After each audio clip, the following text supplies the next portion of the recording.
Assalamualaikum warahmatullahi wabarakatuh. Waalaikumsalam warahmatullahi wabarakatuh. Selamat pagi semuanya. Pagi Ibu. Bagaimana kabar hari ini? Alhamdulillah baik. Baik. Sebelum memulai pembelajaran kita pada hari ini, baiknya kita berdoa terlebih dahulu. Ketua kelas, tolong memimpin doa. Berdoa dimulai. Berdoa selesai. Amin. Ada yang tidak hadir pada hari ini? Ada semua Ibu. Ada semua Ibu. Alhamdulillah. Nanti kita hadir ya di kelas ini. Ya dong. Positif selfie. Nah, Ibu mau nanya nih, kalian pernah makan jamur? Pernah ya Ibu. Jamur apa sih yang pernah kalian makan? Jamur kuping. Tapi jangan kuping sih. Oke, jamur kuping ya. Nah, jadi jamur kuping ini termasuk di dalam fungi divisi Basidiomycetina yang akan kita bahas pada hari ini. Adapun tujuan pembelajaran kita pada hari ini yaitu yang pertama dapat menjelaskan definisi jamur atau fungi. Yang kedua, dapat menyebutkan beberapa sifat umum pada jamur atau fungi. Dan yang ketiga, dapat menyebutkan 4 divisi fungi. Baik, ada yang tahu judul pembelajaran kita pada hari ini? Tidak dalam kehidupan sehari-hari. Betul. Nah, adapun definisi dari fungi atau jamur ini yaitu sebagai kelompok organisme eukaryotik tidak berpindah tempat atau non-motile, bersifat uniseluler atau multiseluler, memiliki dinding sel dari glukan, manan, dan kitin, tidak berklorofil, memperoleh nutrien dengan menyerap senyawa organik, serta berkembang biak secara seksual dan aseksual. Nah, jamur atau fungi ini memiliki beberapa sifat umum, yaitu hidup di tempat-tempat yang lembab, sedikit asam, dan tidak begitu memerlukan cahaya matahari. Lanjut mengenai ciri-ciri jamur, yaitu ada yang pertama mengenai struktur tubuh jamur. Nah, organisme yang termasuk jamur biasanya terdiri atas satu sel maupun terdiri atas banyak sel. Jamur yang bersel tunggal atau uniseluler misalnya adalah ragi. Tahu kan ragi? Tahu Ibu. Nah, sedangkan jamur yang tubuhnya bersel banyak atau multiseluler bisa berupa jamur mikroskopis maupun jamur makroskopis. Nah, jamur mikroskopis ini adalah jamur yang hanya bisa dilihat dengan mikroskop karena memiliki ukuran tubuh yang sangat kecil. Contohnya jamur mikroskopis multiseluler adalah Aspergillus sp dan Penicillium sp. Nah, ini dari gambar dari bentuk dari jamur mikroskopis seluler yaitu Penicillium sp.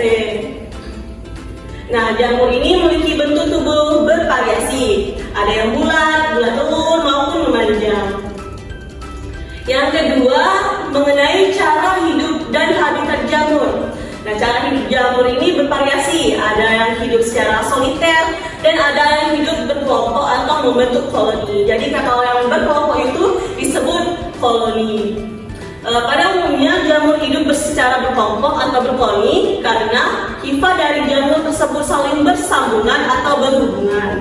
Nah, habitat jamur juga bermacam-macam. Berbagai jamur hidup di tempat-tempat yang basah, lembab, di sampah, pada sisa-sisa organisme atau di dalam tubuh organisme lain. Nah, misalnya yang pada roti, pernah kalian lihat roti yang udah di tempat-tempat sampah itu? Iya Bu. Nah, itu juga udah ada kayak putih-putih gitu. Nah, ya itu berarti itu udah terdapat jamur pada roti itu. Nah, ini contoh pada jamur Platus di dalam saluran Petri, Aspergillus flavus. Nah, ini gambarnya. Lanjut. Yang ketiga itu cara memperoleh makanan. Nah, jamur ini bersifat heterotrof, artinya tidak dapat menyusun atau mensintesis makanan sendiri. Jamur ini tidak memiliki klorofil sehingga tidak bisa berfotosintesis. Jamur hidup dengan memperoleh makanan dari organisme lain atau dari materi organik yang sudah mati. Nah, untuk memenuhi kebutuhan makanannya, jamur dapat hidup secara saprofit, parasit, dan simbiotik.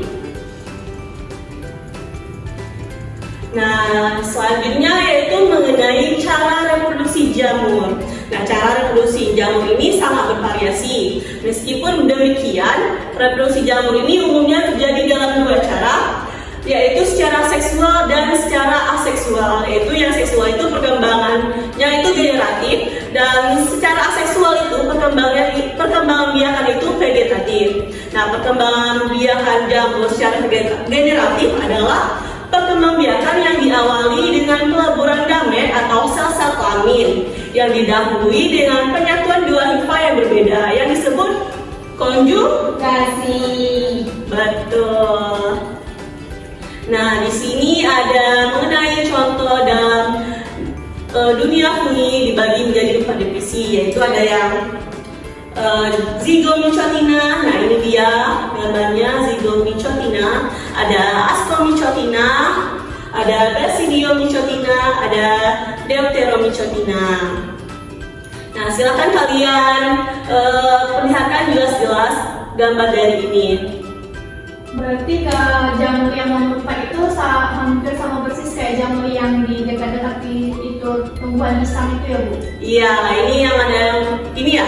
Iya. Ini yang putih-putih. Kalau ada kalian melihat itu di dekat pisang-pisang, pohon pepohonan misalnya, itu termasuk Deuteromycotina. Nah, ini mengenai ada pembedanya antara masing-masing divisi fungi tadi, yaitu mengenai jumlah selnya. Zygomycota ini uniseluler atau multiseluler, Ascomycota itu uniseluler, multiseluler, Basidiomycota ini mayoritas multiseluler, ada juga yang uniseluler. Nah, Deuteromycota ini uniseluler dan multiseluler, jadinya sama antara Zygomycota, Ascomycota, dan Deuteromycota. Nah, mengenai habitatnya ini Zygomycota ini daratan dan perairan, sama juga sama semuanya itu sama-sama daratan dan perairan. Nah, pada hifanya Zygomycota ini senositik dan Ascomycota sama Basidiomycota ini sama-sama bersekat, dan Deuteromycota ini umumnya bersekat. Nah, mengenai reproduksinya, Zygomycota ini membentuk zygospora berbiji tebal. Nah, Ascomycota ini membentuk askopora yang terletak di dalam ascus atau kantung. Nah, pada Zygomycota itu Rhizopus oligosporus, pembuatan tempe dari proses fermentasi kacang kedelai. Nah, kalian tahu kan itu adalah seperti tempe. Tahu. Baik, Ascomycota ini peranannya itu pada jamur Aspergilloswenti itu untuk pembuatan kecap, tauco, dan asam citrat. Nah, Basidiomycota ini peranannya sebagai bahan makanan, sebagai bahan obat-obatan, sebagai pengolesi tanaman, penghasil zat warna. Nah, Deuteromycota ini peranannya itu dari zat jamur Monilia Cynthophila, adanya pembuatan oncom. Nah, peranan jamur dalam kehidupan itu, peranan jamur itu sangat luas. Jamur berperan dalam keseimbangan lingkungan, yaitu sebagai dekomposer. Nah, sebagai dekomposer, jamur mengurangkan sisa-sisa organisme yang telah mati sehingga bisa dimanfaatkan oleh organisme lain. Nah, itulah materi kita pada hari ini. Ibu ada sedikit tugas ini mengenai dalam dunia fungi dibagi menjadi 4 divisi, yaitu seperti yang kita bahas tadi itu ada gambar-gambarnya.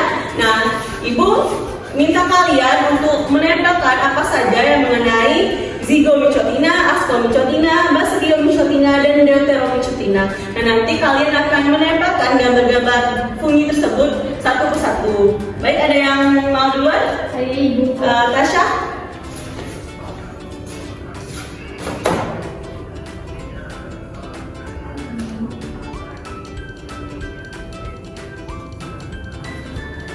Baik, terima kasih Tasya. Nah, apakah udah betul? Betul Ibu. Baik, terima kasih Tasya.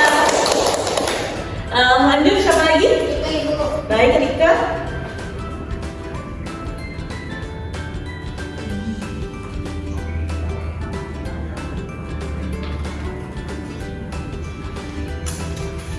Apakah udah betul semuanya? Sudah Ibu, emang ini sudah benar. Benar ya? Lanjut. Yulia?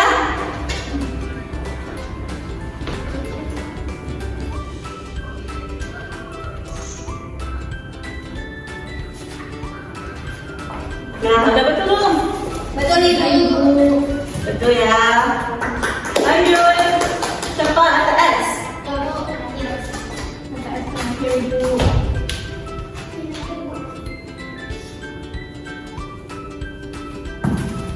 Nah, udah ya. Makasih ya TS. Nah, udah betul semuanya? Sudah Ibu. Kita kasih hapus dulu materi.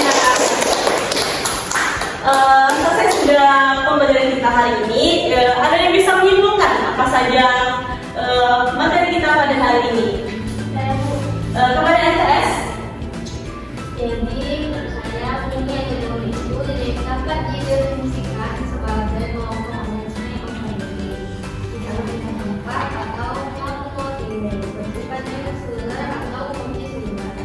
Dan juga ini memiliki misal dari bukan, manan dan cikin.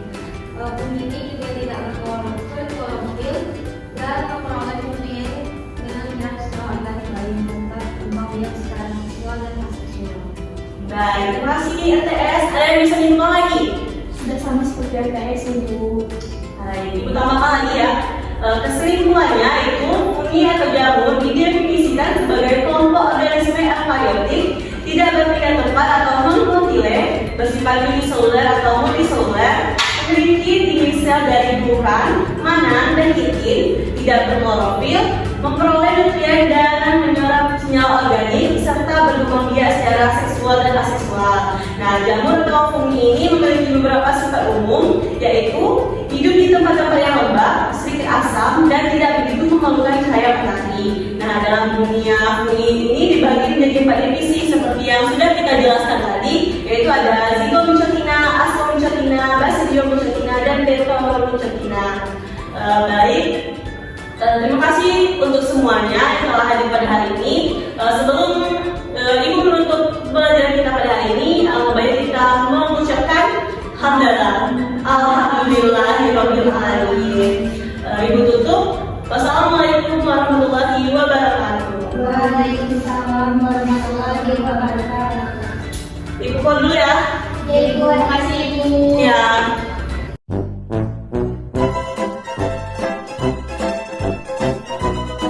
Thanks for watching.